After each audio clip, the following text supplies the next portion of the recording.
Hello, ഇന്ന് ഞങ്ങൾക്ക് ഓഫാണ് കേട്ടോ. അപ്പോൾ ഞങ്ങൾ വിചാരിച്ചിരുന്നു ക്യാൻറ്റീനിൽ നിന്നാക്കാം ബ്രേക്ക്ഫാസ്റ്റ് ഒന്ന്. അതാകുമ്പോൾ വെറുതെ പണിയെടുത്ത് അയ്യോ സോറി മെനക്കെടല്ല, എന്നാലും നമ്മൾ വെറുതെ നമുക്കും ഉണ്ടാവുമല്ലോടെ മടിയൊക്കെ. അപ്പോൾ ആ മടി തന്നെ. അപ്പം നമ്മൾ നേരെ ക്യാൻറ്റീനിലേക്ക് വെച്ച് പിടിക്കുകയാണ് കേട്ടോ. ക്യാൻറ്റീനിൽ പോയിട്ട് വേണം ഫുഡ് കഴിക്കാൻ. വിശന്ന് പെരണ്ടാണ് പോകുന്നത്, അത് വേറെ കാര്യം. അപ്പോഴത്തേനും ഞങ്ങൾ നേരെ ക്യാൻറ്റീനിൽ പോവുകയാണിത്. എന്തൊക്കെയൊക്കെയോ ചളികൾ പറഞ്ഞ് ചിരിച്ചാണ് പോകുന്നത്.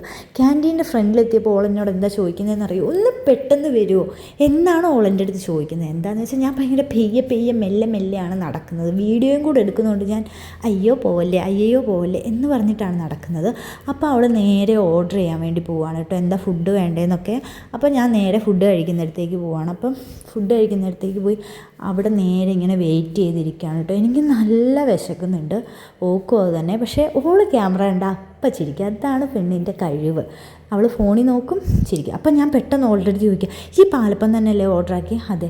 അമ്മരും അവൾ ഓക്കെ അപ്പോൾ എനിക്കൊരു കോൾ വന്നു. ഞാൻ നേരെ വെളിയിലേക്ക് പോയി. ഞാൻ തിരിച്ചു വന്ന് നോക്കുമ്പോഴത്തേന് പാലപ്പവും കടലക്കറിയും എല്ലാം വന്നിരിക്കണം. അപ്പോൾ അവൾ എൻ്റെ അടുത്തൊരു ചോദിച്ചത്, നീ ഇത്രയും നേരം എന്തെടുക്കുക, എവിടെ പോയിക്കുക, നീ തിന്നണ്ട എന്നൊക്കെ. പിന്നെ മ്യൂട്ടിന് അവൾ കറി ഇങ്ങനെ നീക്കി തന്നെ പറഞ്ഞു, ഇച്ചിരി കറി എൻ്റെ ഓളുടെ കയ്യിൽ പറ്റി. അത് നക്കിയിട്ട് പറയുകയാണ്, അയ്യോ ഇത് യൂട്യൂബിലൊന്നും ഇടല്ലേ എന്നൊക്കെ. സോ നമ്മൾ ഇടാതിരിക്കുക, അത് തന്നെ ഞാൻ യൂട്യൂബിലിട്ടു.